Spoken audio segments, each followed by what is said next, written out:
Hello all, good afternoon. Welcome back to my channel.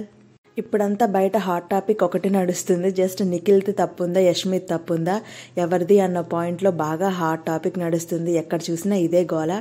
Nikhil ఏమో నేను cut చేశాను అని చెప్తాడు. యష్మి ఏమో నువ్వు కట్ చేసావా, లేదు కదా, నువ్వు చెప్పలేదు కాబట్టి ఇక్కడ దాకా వచ్చింది, అందరి ముందు నేను తప్పు అవుతున్నాను అంటూ యష్మి మాట్లాడుతుంది.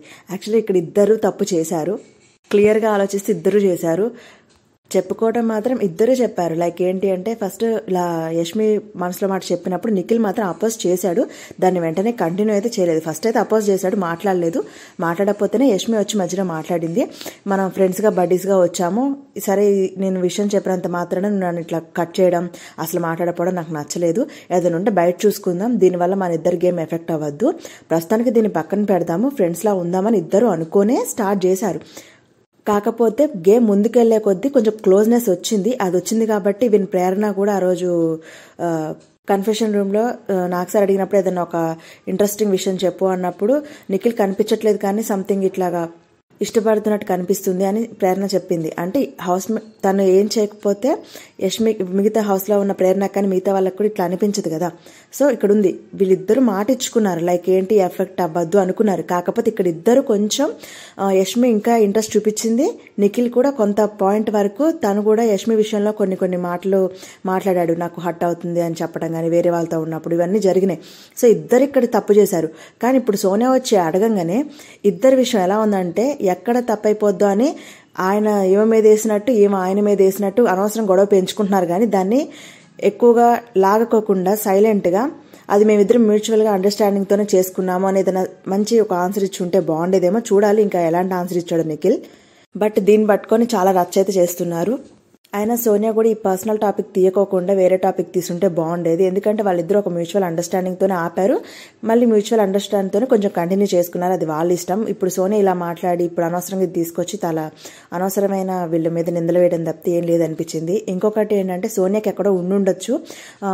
నిఖిల్ ఫస్ట్ నుంచి తన నిఖిల్ని టార్గెట్ చేసిందే. నిఖిల్కి అనవసరంగా టాప్ టైటిల్ విన్నర్ రేస్ ఇవ్వకూడదు అనేది సోనియా ఇంటెన్షన్. అందుకే ఆ రోజు వచ్చి ఫస్టే నిఖిల్ని టార్గెట్ చేసింది. కాకపోతే నిఖిల్ ఏంటంటే తెలివిగానో లేకపోతే ఇంటెన్షనల్ గానో సోనియాని ఇందులోకి లాగి తనే ఒక లీడర్ లాగా తను చెప్తే నేను విన్నట్టుగా చేసి అటు చేసి సోనియాని ఎలిమినేట్ చేయించాడు. సోనియా కూడా దానికి తగ్గట్టే అన్నిట్లో నేనే ఉన్నాను తనే పోర్ట్రేట్ చేసుకుంది. లైక్ ఏంటంటే, అసలు నిఖిల్ అనేవాడు నేను లేకపోతే ఆటే ఆడడం రాదు అన్నట్టుగా నిఖిల్ని డౌన్ చేద్దామని అక్కడ తనే టాప్ రేస్లోకి వెళ్ళాలని ఏదో ప్రయత్నించింది. అవన్నీ దెబ్బ కొట్టి సోనియా బయటకు వెళ్ళింది. ఇప్పుడు నిఖిల్ టైటిల్ విన్లోకి వచ్చాడు కాబట్టి కొంచెం అతను కూడా గౌతమ్కి నిఖిల్కి మధ్యలో మంచి రేస్ జరుగుతుంది అని నిఖిల్ని తను ఫస్ట్ నుంచి విన్ అవ్వడానికి ఇంట్రెస్ట్ లేదు. అలాంటిది ఇట్లా ఉన్నాడు కాబట్టి ఈ టైంలో వచ్చి అలాంటి సెన్సిటివ్ టాపిక్ని తీసుకొచ్చి హైలైట్ చేసి నిఖిల్ మీద కానీ అటు యష్మి మీద కానీ ఇద్దరి మీద ఎఫెక్ట్ అయ్యేటట్టు తీసుకొచ్చింది. ఎందుకంటే ఇక్కడ తనకు ఒకేసారి 2 పిట్టలు పడతాయి. ఎట్లా అంటే, నిఖిల్ విన్ అవ్వడం తనకి ఇష్టం లేదు. ఈ పాయింట్ తీసుకొచ్చి నిఖిల్ని ఒక రకంగా బ్యాడ్ చేయొచ్చు. టైటిల్ విన్ దాకా ఇంతకాలం కష్టపడి వచ్చిందని ఒక పాయింట్లో బ్యాడ్ చేయొచ్చు. అదొకటైతే టార్గెట్. నెక్స్ట్ ఇంకోటి యష్మి. ఆ రోజు యష్మి ఏమో సోనియాని తెగదిట్టింది. లైక్ ఏంటి, నువ్వు అసలు ఎవరిని మాట్లాడించట్లేదు. అది యాక్చువల్లీ యష్మికి కొంచెం ఇంట్రెస్ట్ నిఖిల్ మీద ఉంది. కానీ నిఖిల్ సోనియాతో ఉన్నప్పుడు ఎక్కువ తన మాటే వింటున్నాడు అనేది యష్మికి అప్పుడు నచ్చలేదు. మరి అదంతా ఇలా జరుగుతున్న టైంలో సోనియా వెళ్ళిపోవాలని కోరుకుంది. దానికి తగ్గట్టే సోనియా వెళ్ళిపోయింది. సో ఆ తర్వాత ఆ ప్లేస్ని ఎవరు తీసుకున్నారు, యష్మి తీసుకుంది. సో ఈ పాయింట్లో చూసుకున్నా ఇప్పుడు వీళ్ళిద్దరి మధ్య పెట్టిన చిచ్చు ఒక రకంగా సోనియాకి ఒకటే దెబ్బకి 2 పిట్టలు అన్నట్టు అయింది. అటు యష్మికి దెబ్బ తగిలింది, ఇటు నిఖిల్కి దెబ్బ తగిలింది. దీనివల్లే కదా కొంతమంది ఇప్పుడు యష్మికి సపోర్ట్ చేస్తున్నారు, కొంతమంది నిఖిల్కి సపోర్ట్ చేస్తున్నారు. సడన్ గా నిఖిల్ తప్పంతా యష్మి మీద తోస్తున్నాడు, తనేమన్నా ఇదా అన్నట్టుగా కొంతమంది మాట్లాడుతుంటే, కొంతమంది యష్మి కూడా ఆల్రెడీ ఒకసారి చెప్పింది, నాకు తెలుసు వాళ్ళిద్దరికి బ్రేకప్ అయిన విషయం గురించి నాకు తెలుసు అని చెప్పింది. మరి తెలిసి తనే కంటిన్యూ చేసింది. మళ్ళీ ఇప్పుడు ఏమంటుంది, నువ్వు చెప్పలేదు అని అంటుంది. ఇక్కడ యష్మి కూడా కొంచెం ఫ్లిప్ చేస్తుంది. సో ఇద్దరిలోనే తప్పు ఉంది. ఇక్కడ ఎవ్వరు కరెక్ట్ కాదు. ఇది ఒకళ్ళు తప్పు ఒకళ్ళు రైట్ అని కాదు, ఇక్కడ ఇద్దరిలోనే తప్పు ఉంది. అదైతే వాస్తవం ఒప్పుకోవాలి. ఒకళ్ళనే బ్లేమ్ చేయడం ఇందులో ఖచ్చితంగా రాంగ్ అవుతుంది. ఇద్దరిలోనే తప్పు ఉంది. ఒకసారి యష్మి కూడా చెప్పింది, నాకు ఈ విషయం తెలుసు వాళ్ళిద్దరు బ్రేకప్ విషయం అని చెప్పింది. చెప్పిన తర్వాత ఇప్పుడు యష్మి మర్చిపోయి నువ్వు నాకు చెప్పలేదు, నువ్వు కట్ చేయలేదు అని చెప్పేసి కంప్లీట్గా నిఖిల్ మీద తప్పేయడం కూడా కరెక్ట్ కాదు. ఇక్కడ ఇద్దరు మిస్టేక్ ఉంది. సో అదొక పాయింట్. అయితే నిన్న సాటర్డే అండ్ సండే ఎపిసోడ్ గురించి వీళ్ళ పొజిషన్స్ గురించి కూడా ఒక విషయం మాట్లాడాలి. మీరు గమనించారో లేదో, ఎవరైతే గౌతమ్తో పాటు సీజన్లో ఆడారో వాళ్ళిద్దరూ మాత్రం గౌతమ్ని ఒరిజినల్ పొజిషన్లో పెట్టలేదని నాకు అనిపించింది. శివాజీ కూడా గౌతమ్ వాళ్ళతోనే ఆడాడు సీజన్లో. అమర్దీప్ కూడా వాళ్ళతోనే సీజన్ ఆడారు. ఎవరి సీజన్లో ఆడిన వ్యక్తులు వాళ్ళే నెక్స్ట్ సీజన్లో వచ్చి టాప్ రేస్ ఏకంగా విన్నింగ్లోకి వెళ్ళిపోతుంటే ఖచ్చితంగా తట్టుకోలేరు. ఎందుకంటే వాళ్ళు కూడా టైటిల్ విన్ అవ్వాలన్నంత ప్రయత్నం చేశారు కాబట్టి అలాంటి పర్సన్స్ వాళ్ళు ఆ రేస్లో నుంచి ఆ సీజన్లో పోయినా ఈ సీజన్లో ఈ పర్సన్ వచ్చి వాళ్ళ సీజన్ నుంచి వచ్చిన పర్సన్ విన్ అవుతున్నాడంటే తట్టుకోలేక చేస్తారనిపించింది. మిగతా వాళ్ళందరూ వేరే రిలేటివ్స్ వచ్చిన ఇంటి సభ్యులు వచ్చిన అందరూ కూడా గౌతమ్ని నిఖిల్ని 1-2 పొజిషన్లో పెట్టారు. ఒకవేళ 1-2 పొజిషన్స్ చేంజ్ అయినా సరే వాళ్ళిద్దరిని 1-2 పొజిషన్లో పెట్టారు. మ్యాక్సిమం థర్డ్లో నబీల్ని పెట్టారు. కానీ ఒక శివాజీ అండ్ అమర్దీప్ ఇద్దరు తీసుకెళ్లి అసలు గౌతమ్ని 4-5 పొజిషన్స్లో పెట్టేశారు. వాళ్ళిద్దరు కుళ్ళుకుంటున్నారన్న విషయం గౌతమ్ విషయంలోనే క్లియర్గా అర్థమైపోయింది. మీరు ఎవరైనా గమనించారా? అది చూసినప్పుడు మీకు అనిపించిందా? నాకైతే క్లియర్గా అదే అనిపించింది. అప్పటికి పాపం గౌతమ్ అడుగుతూనే ఉన్నాడు, లైక్ ఏంటంటే ఏంట్రా నాకు కొంచెం క్లూ ఇవ్వరా, సరే సీజన్లో ఆడాడు కాబట్టి హెల్ప్ చేస్తాడేమో అని క్లూ ఇవ్వరా అంటే నేను ఇవ్వను అన్నట్టుగా అమర్దీప్ మాట్లాడడం. అట్ ద సేమ్ టైం లాస్ట్లో ఏంద్రా నన్ను ఈ పొజిషన్లో పెట్టావు అని అడిగితే ఎరా మీరైతే నా సీజన్లో 6 పొజిషన్లో పెట్టావురా అని అంటున్నాడు. ఈ టైంలో ఇంత హెక్టిక్ మూమెంట్లో ఇలాంటి టైంలో కూడా పాత కక్షలు తీర్చుకోవడం ఏంటి అమర్దీప్ నువ్వైనా సరే? అసలు ఓ పక్క గౌతమ్ ఏమో నాకు అతను ఇంకా ఇన్పుట్స్ వస్తే బాగుండు, ఎందుకంటే నేను ఎలిమినేషన్ జోన్లో ఉన్న నేను ఒక్కసారిగా నన్ను తీసుకొచ్చి అందరూ టాప్ 1లో పెడుతున్నారు అంటే బయట ఏదో జరుగుతుంది అని తను ఇంకా తెలుసుకోవాలనుకుంటున్నాడు.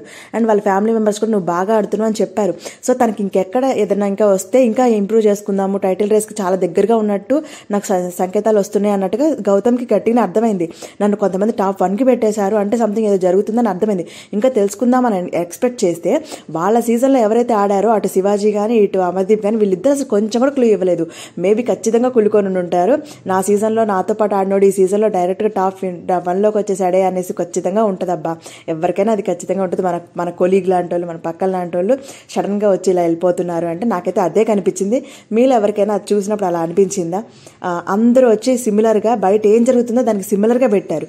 ఆ సీజన్లో ఆడిన వాళ్ళు మాత్రం అసలు సిమిలర్గా సంబంధం లేకుండా వాళ్ళకి నచ్చిన వాళ్ళని టాప్లో పెట్టేసుకొని మిగతా వాళ్ళని యాక్చువల్గా పొజిషన్స్లో ఎవరున్నారో వాళ్ళని తీసుకొచ్చి బాటంలో పెట్టారు. ఎస్పెషల్లీ గౌతంలో చేశారు ఆ విషయాన్ని ఎక్కువగా. మీకు ఎవరికైనా ఖచ్చితంగా అనిపించి కనెక్ట్ అయ్యారనుకుంటే ఖచ్చితంగా లైక్ చేయండి, సబ్స్క్రైబ్ చేయండి. అప్పుడే ఈ వీడియో చాలా మందికి రీచ్ అయ్యే అవకాశం ఉంటుంది. సో ఒక్కసారి మనం ఓటింగ్ పొజిషన్స్ చూసేద్దాము. సో ఇప్పుడే కాబట్టి ఓటింగ్స్ స్టార్ట్ అయింది, అందుకనే ఇంకా ఓటింగ్ పొజిషన్స్లో ఇంకా క్లమ్జీనెస్ అయితే ఉంది. పర్టికులర్గా వీళ్ళే టాప్ 1 అనేది అయితే లేదు. ఇంకో విషయం ఏంటంటే ఈ వారం చివరి వరకు కూడా ఈ క్లమ్జీనెస్ ఉండొచ్చు. ఎందుకంటే ఇంకా నామినేషన్స్ ఇప్పుడే స్టార్ట్ అయినాయి. ఇవి ఎపిసోడ్లకు టెలికాస్ట్ అవ్వాలి. దాని తర్వాత 1 by 1 ఆ టెలికాస్ట్ అయిన తర్వాత చూసిన తర్వాత కూడా ఓటింగ్ పొజిషన్స్ అనేది చేంజ్ అయితే ఎవరిది తప్పు ఎవరిది రైట్ అనేది చూసుకుని కూడా అప్పుడు వచ్చి కొంతమంది జనాలు ముందే కంగారుపడి ఓట్ని వేస్ట్ చేసుకోరు. ఎపిసోడ్ టెలికాస్ట్ అయిన తర్వాత అప్పుడు వీళ్ళు రైట్ వీళ్ళు రాంగ్ అంతే అనిపిస్తుంది కదా, ఆ టైంలో వేసుకుంటారు ఓటింగ్ అనేది. ఇంకా ఒక 1 or 2 days పడుతుంది కరెక్ట్ పొజిషన్స్ రావడానికి. ప్రస్తుతానికి ఉన్న పొజిషన్స్ చూస్తే టాప్ 1లో యష్మి ఉంటే సెకండ్ పొజిషన్లో నిఖిల్ ఉన్నాడు. ఎందుకంటే వీళ్ళిద్దరే హాట్ టాపిక్ కాబట్టి కొంతమంది యష్మికి సపోర్ట్ చేస్తున్నారు, కొంతమందికి నిఖిల్ సపోర్ట్ చేస్తున్నారు. అందుకే వీళ్ళిద్దరు పొజిషన్స్లో కొంచెం చేంజ్ ఉండొచ్చు ఈ 1 or 2 daysలో. ఇంకా థర్డ్ పొజిషన్లో రోహిణి ఉంది. రోహిణికి ఒకటి తన సొంత గేమ్తో బాగానే ఆడుతుంది, సొంతంగా బాగానే ఎంటర్టైన్ చేస్తుంది. తను వచ్చిన సీజన్ కానీ ఈ సీజన్లో తను ఎఫర్ట్స్ కానీ గేమ్స్ కానీ కామెడీ కానీ ఓ రేంజ్లో ఉంది. దాన్ని తగ్గట్టే బిగ్ బాస్ కూడా అవినాష్కి, టేస్టీ తేజకి అండ్ రోహిణికి ఫుల్ హెల్ప్ చేస్తున్నారు. అందుకనే అంతెందుకు ఇప్పుడు నిన్న ఎలిమినేట్ కూడా చేయొచ్చు టేస్టీ తేజని, కానీ ఎందుకు ఉంచారు అంటే తను ఎలిమినేట్ చేయడం వల్ల బిగ్ బాస్కి నష్టం. ఎందుకంటే మహా అయితే ఈ వారం ఉన్నందుకు టేస్టీ తేజకి 1,00,000 కానీ 2,00,000 కానీ ఇవ్వచ్చు పేమెంట్ అంతే. అదే తను పోయి ఉంటే చాలా కామెడీ పోతుంది, చాలా కంటెంట్ పోతుంది. సో దానివల్ల టీఆర్పీ రేట్ చాలా తగ్గే అవకాశాలు ఉంటున్నాయి. ఎందుకంటే టేస్టీ తేజ నామినేషన్ పాయింట్స్ ఎంత బాగా వేస్తున్నాడు, దానివల్ల టీఆర్పీ కూడా చాలా ఇంక్రీజ్ అవుతుంది. సో 1-2 లక్షల కోసం ఇప్పుడు టేస్టీ తేజని బయటికి పంపించుకుంటే ఆ బిగ్ బాస్కి నష్టం. ఎందుకంటే చాలా కంటెంట్ పోద్ది. యాక్చువల్గా వీళ్ళు వచ్చిన తర్వాత సీజన్ ఒక రేంజ్ హైప్లోకి వెళ్ళిపోయి కంటెంట్ ఓ రేంజ్లోకి వచ్చింది. అలాంటప్పుడు అవినాష్ని కానీ టేస్టీ తేజని కానీ తీసేయడానికి బిగ్ బాస్కి అసలు ఇష్టం ఉండదు. వాళ్ళిద్దరు వచ్చాకే కదా, వాళ్ళ ముగ్గురు వచ్చాకే కదా ఓ రేంజ్కి వెళ్ళిపోయింది. అందరు సీజన్ని చాలా ఇంట్రెస్ట్గా చూడడం మొదలుపెట్టారు. అలాంటప్పుడు వాళ్ళిద్దరిని ఈ వీక్లో తీసేయడం వల్ల బిగ్ బాస్కి నష్టం తప్పితే ఏమీ లేదు. మహా అయితే ఆయనకు ఒక 2 లక్షలు ఇంకో 2 లక్షలు ఒక ఎక్స్ట్రా వేసుకున్నా సరే 4 లక్షలు పక్కన పెడితే దానికోసం ఈయన కనుక వదిలేస్తే వీళ్ళిద్దరూ మంచి కంటెంట్ ఇస్తున్నారు నామినేషన్లో కానీ గేమ్స్లో కానీ.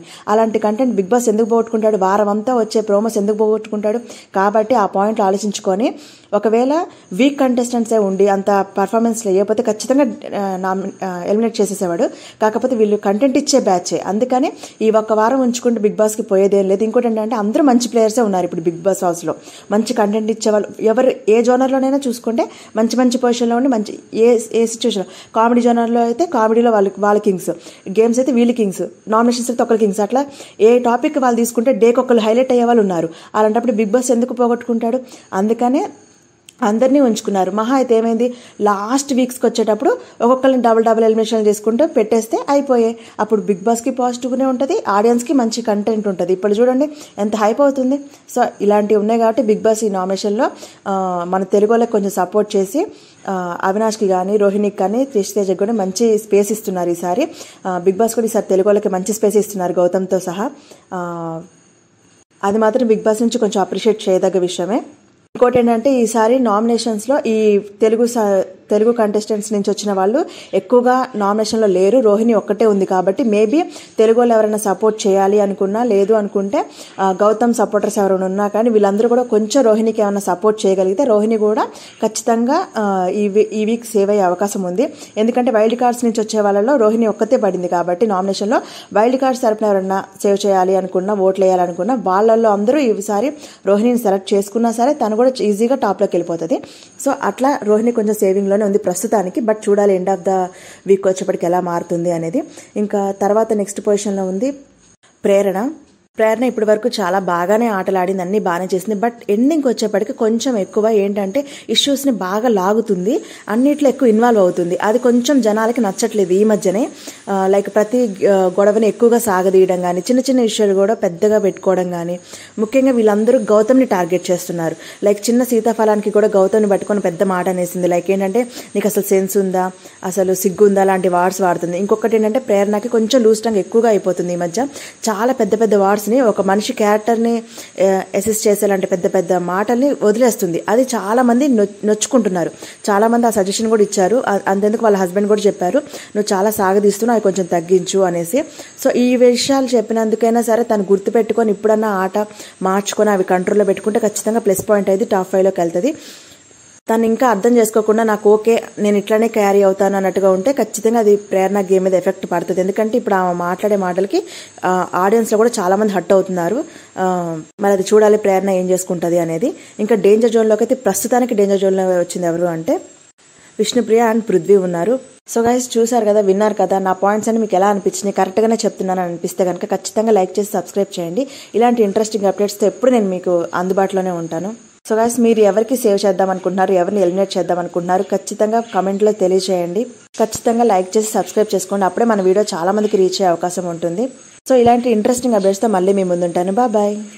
Don't forget to subscribe.